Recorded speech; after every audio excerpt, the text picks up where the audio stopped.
Hi, I'm Natalie and I am a weight loss coach. This video is number 6 in the 10 Commandments of Weight Loss series. So if you missed any of the previous videos, no problem. Just go to my website, which is nolimitscoachingnow.com, and click on the videos tab. And you will also find the video that inspired this series right there on the homepage. Okay, so today we are talking about the 6th commandment of weight loss, which is don't make yourself the victim of your own story. And what do I mean by that?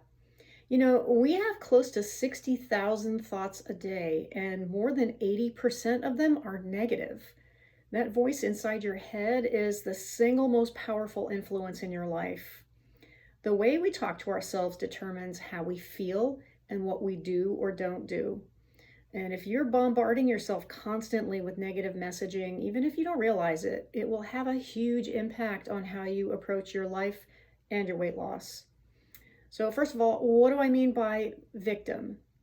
A victim is someone who doesn't have a choice. A victim is someone who is forced to deal with unfair, painful, or unpleasant circumstances that are inflicted on them that they can't do anything about.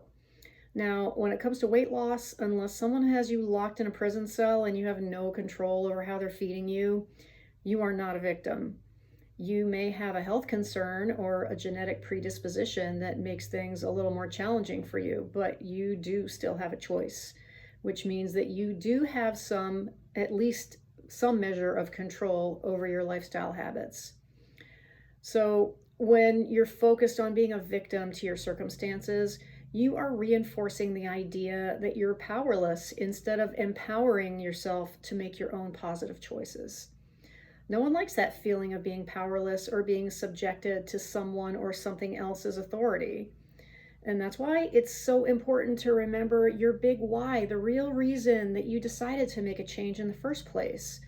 It's not even about the weight you want to lose. It's about all the amazing positive feelings that you expect to have once you've lost your weight. So how do you know if you're subconsciously making yourself a victim?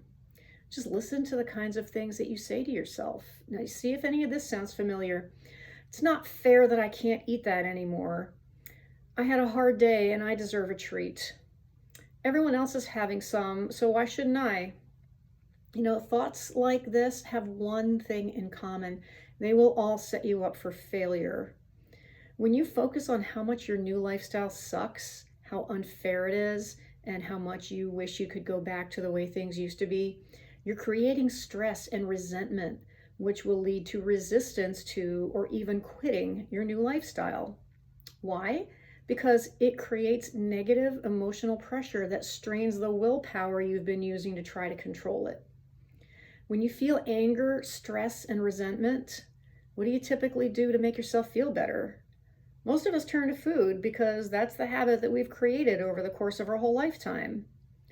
The only thing keeping you from saying screw the diet is your willpower, and that doesn't last very long. You see, willpower is like a dam holding back the pain of all the negative things that you say to yourself all day. When your willpower breaks down, the weight of all those unhappy thoughts come pouring out. You go right back to your reliable habit of soothing yourself with food, and then feel guilty about it, and then the cycle starts all over again. Emotional eating in all its various forms is the number one reason why people can't stick with whatever weight loss program they start. So it's vitally important that you start working on your emotional triggers at the same time as whatever you're doing to lose your weight. It starts with staying aware of your own thoughts so you don't create unnecessary emotional pain for yourself. If you feel like your new healthy lifestyle is something that you need to take a break from when you've had a hard day, then you're telling yourself a victim story, because the unconscious messaging is that your lifestyle is something being inflicted on you and that it's something unpleasant. You may have noticed by now that almost all of these 10 commandments have to do with not creating your own emotional stress. Thinking and feeling like a victim is intensely stressful. And those negative emotions are powerful drivers of your urge to comfort yourself with food. So don't make your weight loss journey any harder than it needs to be. You have the ability to change the stories that you tell yourself, which will change the results that you're able to create in your life. When you think about whatever you've decided to do to lose weight today, don't say, I have to. Say, I get to. Or better yet, I want to. You'll notice a positive shift in the way you feel as soon as you do that. Remember that a victim does not have a choice, but you do. And it all starts with the way you talk to yourself about how you've chosen to live your life. Okay, so thanks for watching. I'll see you again next week with the 7th commandment. If you don't want to wait that long, just go to my website, nolimitscoachingnow.com, and you'll find my 10 Commandments of Weight Loss video. That'll give you the quick summary, but stay tuned for the upcoming videos in the series for a deeper dive on each one. Now, if you have a question that you want me to answer, or if you just want to be first in line to see my new videos every week, come on and join my Facebook group. It's called Live Without Limits. And if you're having a hard time with anything I've talked about so far, please schedule a free 30-minute consult with me so I can help you. There's no need to waste your time making all the same mistakes that I already made.